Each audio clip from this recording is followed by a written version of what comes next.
नमस्कार दोस्तों, स्वागत है आप सभी का हमारे चैनल माय एग्ज़ाम क्लियर पर। आज का हमारा पहला क्वेश्चन है, रक्षा मंत्रालय ने कितने हथियारों या सैन्य उपकरणों के आयात पर रोक लगाने का फैसला किया है? इसका राइट आंसर है 101। 12 मई 2020 को जो प्रधानमंत्री नरेंद्र मोदी हैं उन्होंने आत्मनिर्भर भारत की घोषणा की थी और अभी हाल ही में ये भी अनाउंस किया है कि जो भी हथियार या सैन्य उपकरण विदेशों से आयात करता है भारत, उन पर भी रोक लगा दी जाएगी। इस केस में भी भारत अब आत्मनिर्भर बनेगा।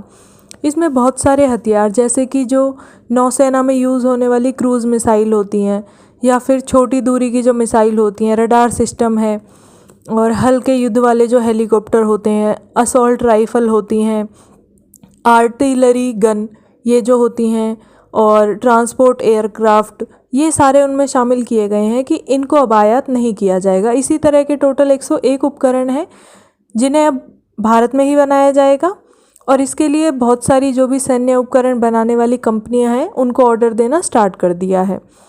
और ये पाबंदी पूरी तरह से 2020 से 2024 के बीच में लागू हो जाएगी। जैसे कुछ चीज़ों पर 2020 में पाबंदी लगा दी जाएगी और पूरी तरह से पाबंदी 2024 तक इन पर लगा दी जाएगी और ये सारी चीज़ें भारत में बन जाएंगी। अब भारत के रक्षा मंत्री हैं राजनाथ सिंह, उन्होंने ये अनाउंसमेंट करी है। अब सेना की बात है तो तीनों सेनाओं के अध्यक्ष आपको पता होने चाहिए। अगर आपको पता है तो रिवाइज़ करिए आप। थल सेना अध्यक्ष हैं मनोज मुकुंद नरवाणे, जल सेना अध्यक्ष हैं करमवीर सिंह और वायुसेना अध्यक्ष हैं राकेश कुमार सिंह भदौरिया। अगला क्वेश्चन है, हर गांव में आधुनिक लाइब्रेरी बनाने की घोषणा किस राज्य सरकार ने की है? इसका राइट आंसर है हरियाणा।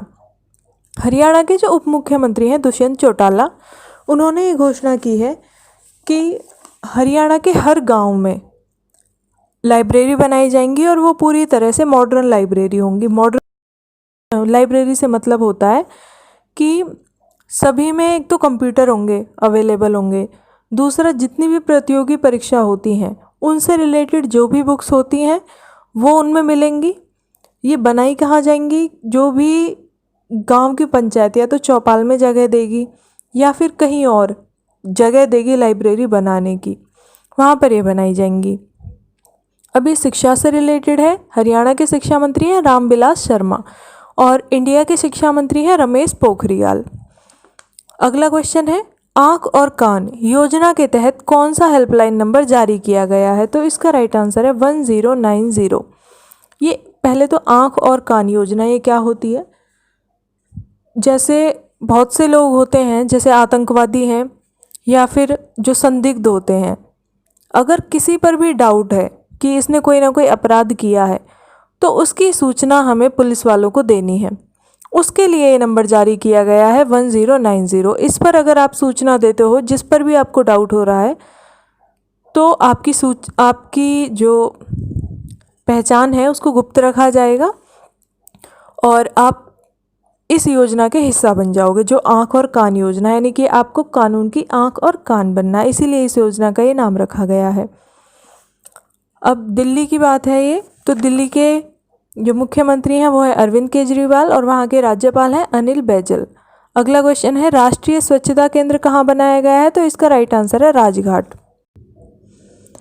देखिए, 15 अगस्त 2014 को जो लाल किला है वहाँ से प्रधानमंत्री नरेंद्र मोदी ने स्टार्टिंग की थी स्वच्छ भारत अभियान की और 2 अक्टूबर 2019 को इस लक्ष्य को 100% पूरा कर लिया था।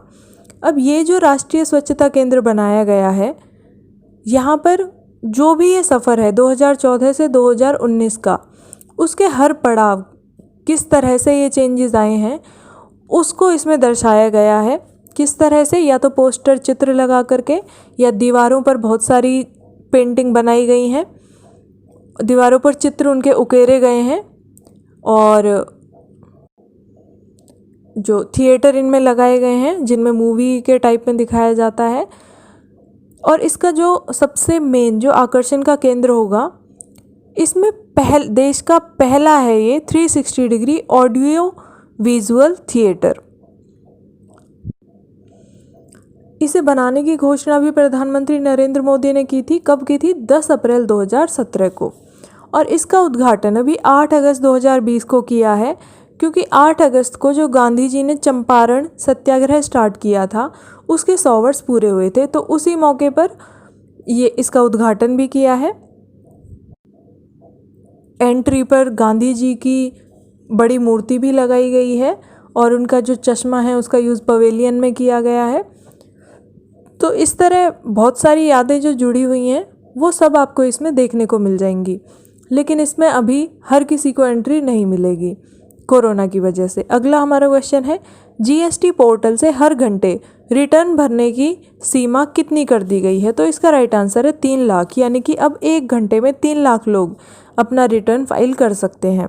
पहले से ये डबल कर दी गई है, क्योंकि जो जीएसटी पोर्टल है उस पर टोटल जो रजिस्टर्ड हैं लोग वो करीब 1.5 करोड़ हैं, और जैसे ही वो लोग अपना रिटर्न भरते थे तो साइट की प्रॉब्लम आ जाती थी, इसीलिए इसको ज़्यादा डेवलप किया गया है और अब इसकी क्षमता को 3 लाख कर दिया गया है।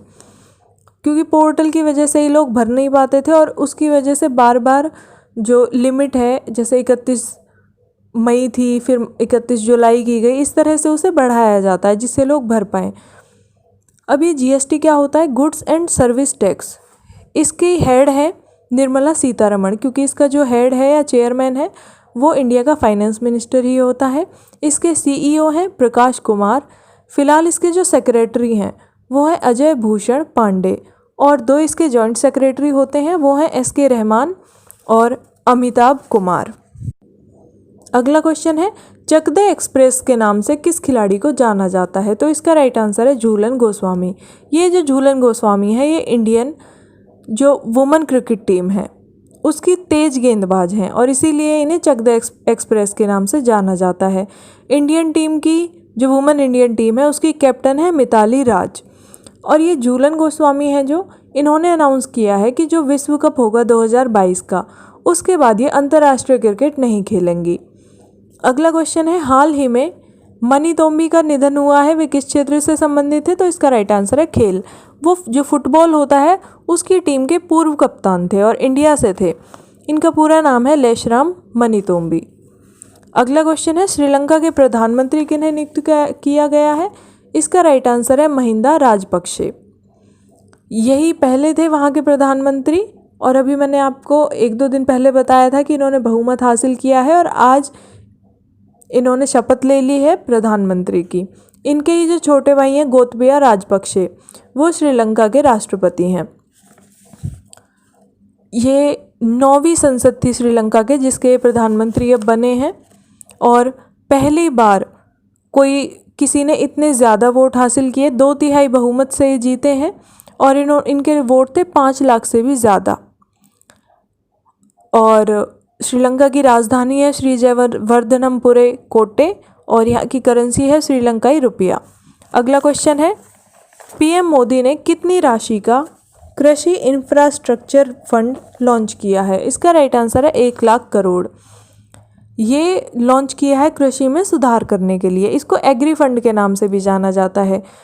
इससे क्या फ़ायदा होगा? जो भी किसान जैसे वेयर हाउस है या कोल्ड स्टोरेज है उनसे, या खाद्य प्रसंस्करण जो होते हैं उनसे जो भी जुड़े हुए हैं, उनको 2 करोड़ तक का लोन प्रोवाइड करेगी इसमें गवर्नमेंट। इसके लिए योजना चलाई गई है। अगला क्वेश्चन है, हरियाणा की आधुनिकृत जेलों का नाम किन के नाम पर रखा जाएगा? इसका राइट आंसर है स्वतंत्रता सेनानी। जो भी जेल हैं उनको मॉडर्नाइज किया जाएगा और उनका नाम बदल कर रखा जाएगा जो भी हमारे स्वतंत्रता सेनानी थे उनके नामों पर, और इसका मूल मंत्र होगा अच्छे बनो और घर जाओ। इसमें कुछ और भी प्रावधान किए जाएंगे, जैसे जिन लोगों की सज़ा कम है उनको बाहर घूमने का भी अवसर दिया जाएगा, और जेल के अंदर धर्मगुरु और संगीतकार जो होते हैं उनकी हेल्प से कैदियों में सुधार भी किया जाएगा। और जिनकी सज़ा ज़्यादा होती है, जैसे 2 से 5 साल वाली सज़ा है जिनकी, उन लोगों को अलग रखा जाएगा क्योंकि वो खूंखार अपराधी समझे जाते हैं। अब कल का हमारा क्वेश्चन, कल मैंने आपसे पूछा था कि ब्लैक बॉक्स का कलर कौन सा होता है, तो इसका राइट आंसर है नारंगी। आज का हमारा क्वेश्चन है, क्रिप्स मिशन भारत कब आया था? आपके ऑप्शन है 1940, 1942, 1946 या 1947। इसका राइट आंसर आपको हमें कमेंट बॉक्स में लिखना है, और जितना डिटेल में पता है उतना डिटेल में लिखना है। साथ ही आप हमारी वीडियो को लाइक करें, शेयर करें और चैनल को सब्सक्राइब करें और बेल आइकन ज़रूर दबाएं जिससे सारी अपडेट आपको मिलती रहें। धन्यवाद।